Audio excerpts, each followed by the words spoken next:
In this early week edition of the Maximize Your Medicare podcast, another segment of Don't Do This. And in addition to that, I'm going to take a look at the large number of mistakes that are being made when overlooking tax matters, health insurance, and Medicare. Let's go.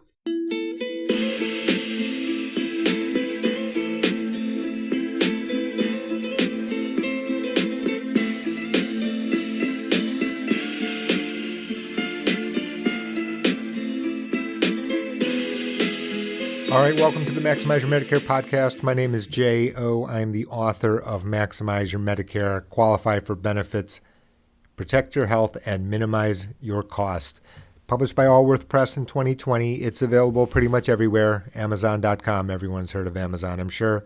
Your local bookstore will be able to get it for you as well. I'm a certified financial planner, and one caveat I always have to make, or actually a second one today that I always forget. Number one is today's not financial advice. For that, I need to know much more about you like I do all of my clients. And number two is it's important to keep up to date. The reason is things are moving. The world changes through time. Medicare has changed. In the first edition of my book, 2013, 8 years ago, incredibly 8 years ago, the conclusions of Maximize Your Medicare, for example, Medicare Advantage, has changed Notably, meaning that the competition in the Medicare Advantage market has made it such that it is a very viable alternative to Medigap if that is too expensive for you. Anyway, on we go. One quick update about the news. Something that I saw in the recent headlines is, or I don't know, in the media somewhere. And it was the idea that, I've reported, and it was true, that coronavirus testing is going to be the copays waived pretty much across the board, meaning that in the individual health insurance market, it is now part of an essential health benefit. Therefore, if you have a compliant plan, Affordable Care Act, ACA compliant plan, whether you bought this, for example, on the federal marketplace where, I have a certification and help persons, those plans are definitely going to have coronavirus testing for no copay.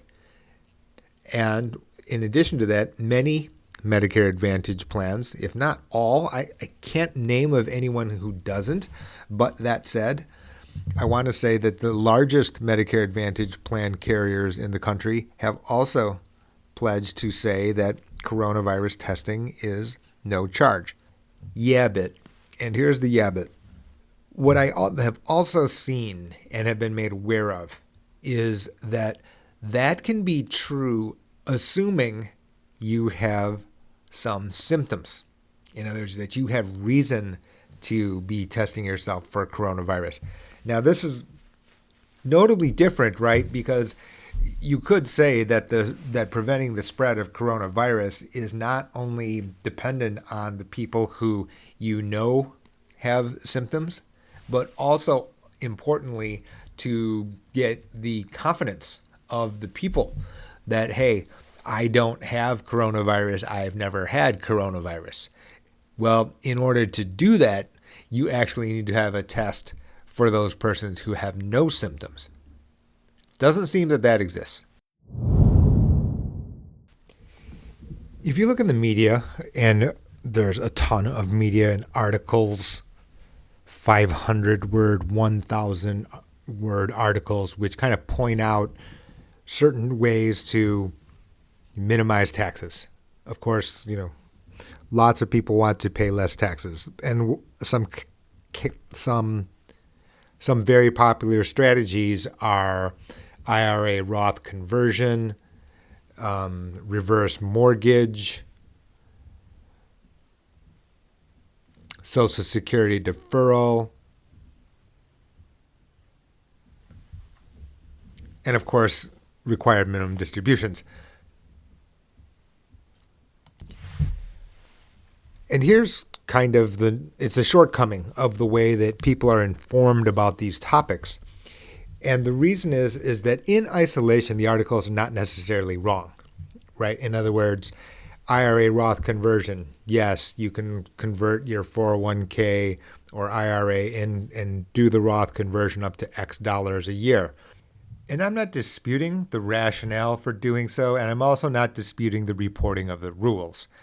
However, it is very important for people to understand that this is also a shortcoming, and it comes back to the previous podcast when I said something about the 26-year-old, what I would tell a 26-year-old about financial stuff, which is that, one thing in isolation may be true, but in combination can be totally misplaced. Quickly for review, the rationale for Roth IRA conversion is the fact that you think that tax rates are going to be much higher in the future, and therefore you take monies from your IRA and convert to Roth IRA because of the fact that you would rather pay a lower tax bracket today than a higher tax bracket tomorrow. And I'm not going to settle the debate or debate all the nuances about Roth IRA conversions on whether or not this fits for you, except to say that these considerations make it seem like Roth IRA conversions are a layup.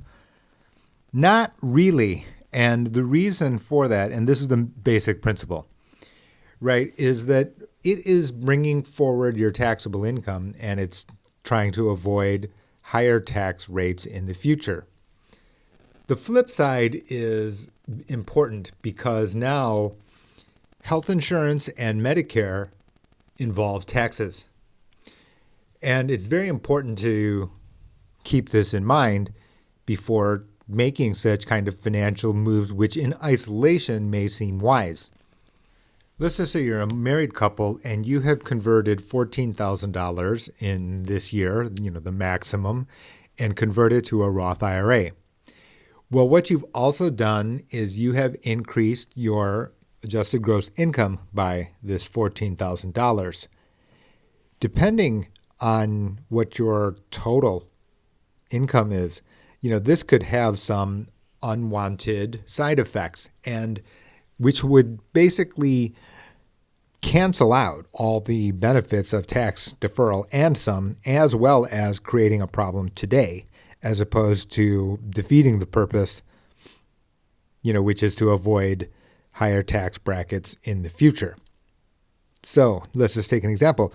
For example, in the Affordable Care Act, as you may or may not know, there's something called the Advanced Premium Tax Credit, which allows people with particular incomes to receive subsidies towards their health insurance premium for Affordable Care Act compliant plans if you enroll on your state exchange or on the federal marketplace exchange, the federal healthcare.gov site.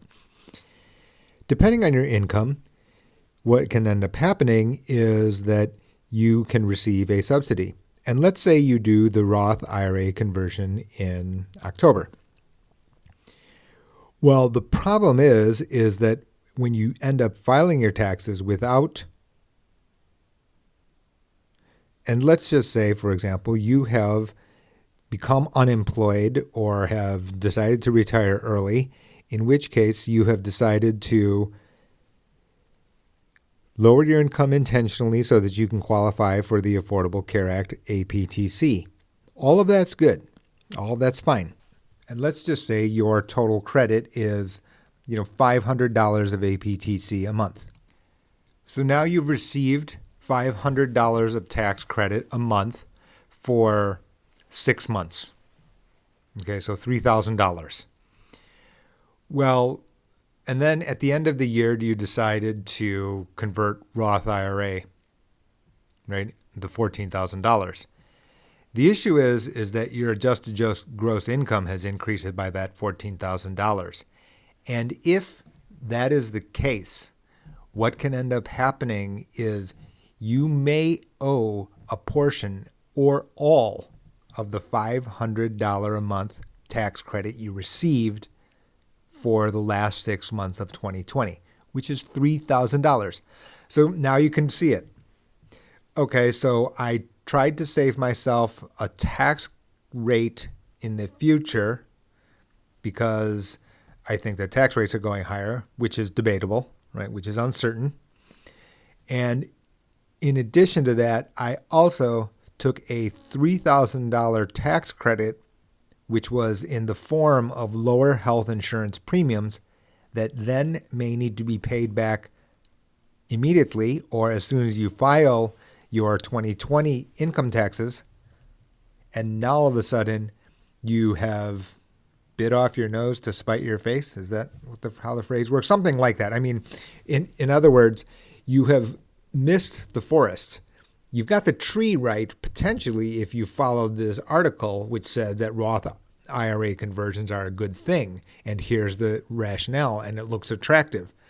But as soon as I introduce the APTC, now all of a sudden you realize, oops, I made a mistake, and I made an expensive one. The same thing can be said about Medicare. Now, to a lesser degree, that I will grant you.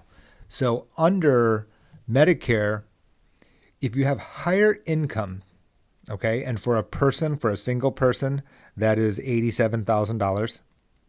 For a married couple, it begins at double that, so $174,000. So in other words, if your Roth IRA conversions, right, took you over those thresholds, and there are 5 different thresholds. You can see the thresholds on maximizeyourmedicare.com. I have the table of IRMAs. I've written an article on medicareresources.org where I'm an expert contributor. The fact of the matter is then in addition to that, you could be hitting yourself with IRMA, which subjects you to higher Medicare as well as Part D premiums.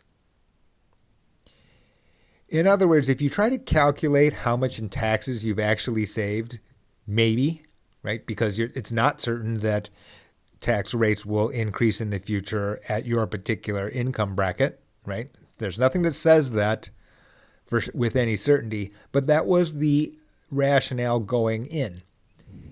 Well, now you create a problem today or in the nearer future, right? So the savings you had reaped or intended to reap later created a problem, a certain problem today, just by the fact of that you looked at only the Roth IRA conversion issue without looking at the issues that are related to it.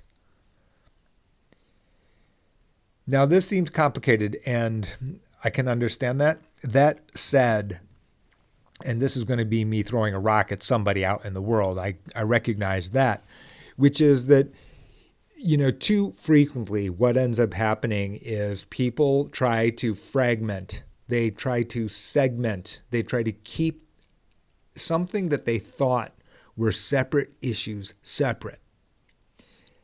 That doesn't necessarily work, right? In other words, sometimes somebody just says, well, I've got a health insurance guy, or I've got a tax guy, or I've got an investments guy. The issue is that because of the fact that these things mingle with one another, they don't actually sit separately. And it's really a challenge for you, right? Because what ends up happening is that people get marketed services or products as if they are standalone products. But the reality is that there are deep interactions amongst things that seem unrelated. In the presentation I made to a college, and up on YouTube, there is something called Life's a Gamble and Other Myths. It is a video. You should watch it, about 35-minute video. Yes. Do I need to know the technicals of Roth IRA conversion and the rationale? Yes, I do. That is true. Certified financial planner, I'm responsible for that.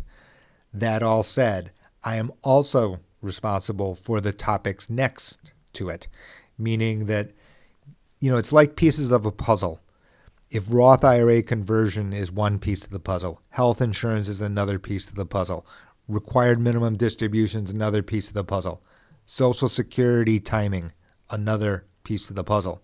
One piece in isolation being correct isn't sufficient. That's your takeaway for today. And that does not matter what age division you are, right? It just so happens that the pieces of the puzzle differ and they change in importance over time. In this week's segment of Don't Do This, Larry from Miami writes, Jay, I am considering enrolling in Medicare Advantage, but I'm concerned that the hospital is out of network. Would this change my selection of Medicare Advantage plans? I'm thinking about enrolling in the plan where the hospital is called in-network. Does this sound right to you?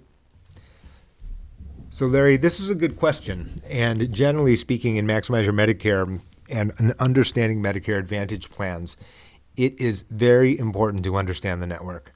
Depending on the type of Medicare Advantage plan and the status of whether or not your health care provider, whether that be doctor, hospital, clinic, is called in-network or out-of-network, you can be either responsible for the entire charge or you can be charged the out-of-network, out-of-pocket cost, which will be notably different in certain instances when compared to the in-network charges.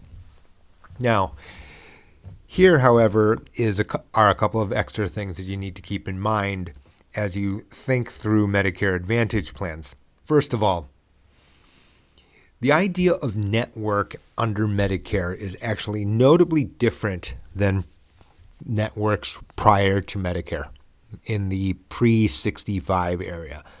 And this, again, has another couple of subtle subpoints, if you will. So for persons who have individual health insurance, you will know that the notions of network can be quite a mess. And what that means is you have HMOs and PPOs, generally speaking, in the individual market. And even within HMO, even within PPO, depending on the carrier, what has happened is certain carriers have set up multiple HMOs. So Dr. X can belong to HMO number 1 and not belong to HMO number 2, even when the carrier is the same. This is pretty unsettling, right? Because what ends up happening is people who come to me and say, well, I'm just going to handle it myself and enroll, and then they start clicking. Well, the problem with that is if you've not vetted everyone, then you find out that your primary care physician is not in the network. It's not only that, the primary care physician is required for referral under HMOs, in which case, now not only that, but the point person, the point guard, if you will, the primary care physician also has to be in network. So if your out-of-network primary care physician sends you to an in-network specialist on your HMO, still doesn't necessarily work. This can be quite a problem in the individual market. And in certain states, certain locations where I have clients, it is very, very difficult to navigate. For example, Georgia, very, very complicated. Multiple networks in the metropolitan Atlanta area. And even the healthcare providers aren't specifically sure about which specific HMO. So a doctor can be in HMO 1 and not accept HMO 3. That is entirely possible. For the group market, notably better, meaning that generally speaking, let's just go back to Atlanta, for example. Carrier number 1 has a healthcare provider, let's call him Dr. X. Well, generally speaking, what happens, carrier number 1's group employer plans are far broader, far superior to that of the individual market. So as a result, what you end up having is going to happy hour and complaining about health insurance with your friends. What ends up happening is if you don't know exactly what these nuances are, you could be talking about entirely different situations with one another. So you do need to be careful. That long windup really is different when it comes to Medicare. In Medicare, generally speaking, you do not have this splintered HMO. Under Medicare, even HMO, you can go to out-of-network providers in certain instances, depending on the HMO.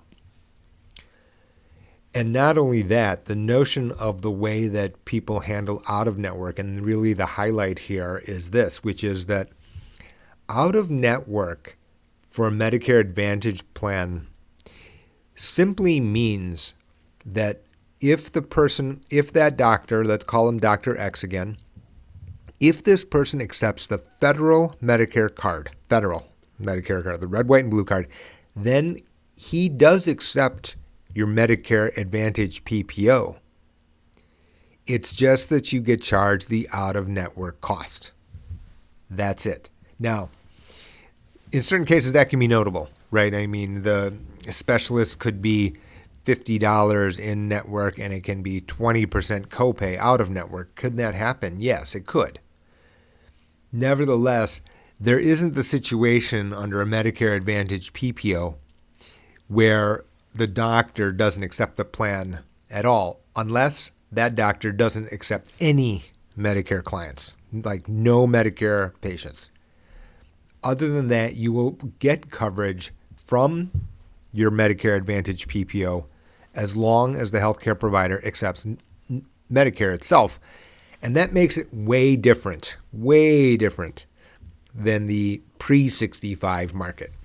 That's something very, very important to keep in mind, because what ends up happening is people, they correctly try to select Medicare Advantage plans where the providers are in network. And I encourage that, a point I make in Maximize Your Medicare.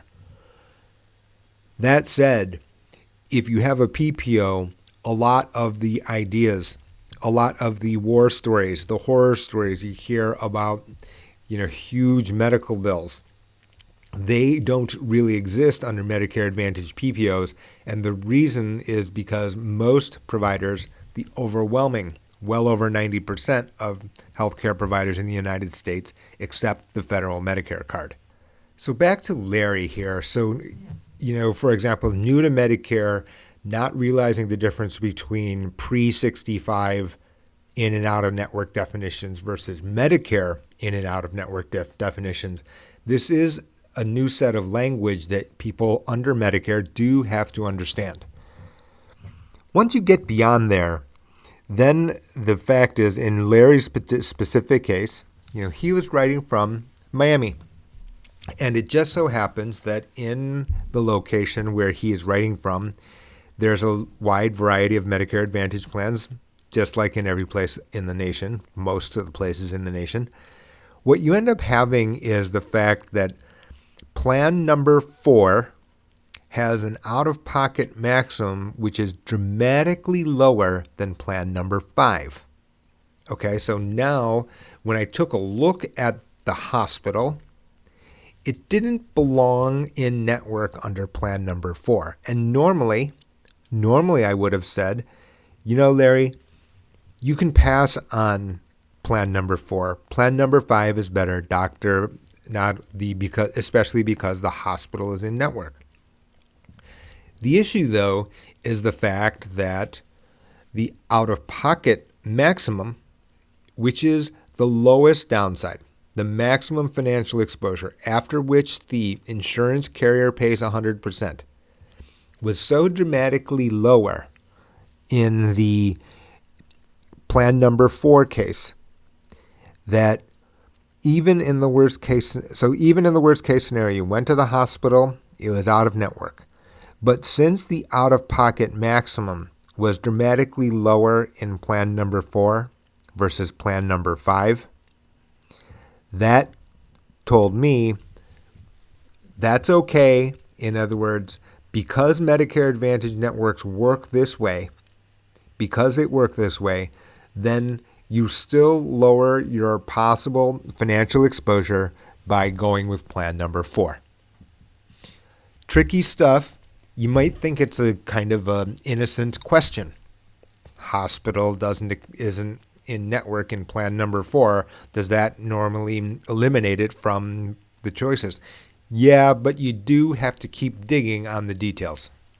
So that's my don't do this week, which is what you don't do is you don't stop looking just after one criteria. You have to keep looking at the entire set of reasons that you would choose amongst Medicare Advantage plans. All right, that's it for today. Please rate and review the podcast on Apple Podcasts so that other people can discover the Maximize Your Medicare podcast. I'm Jay. Thanks for listening. Speak with you next time.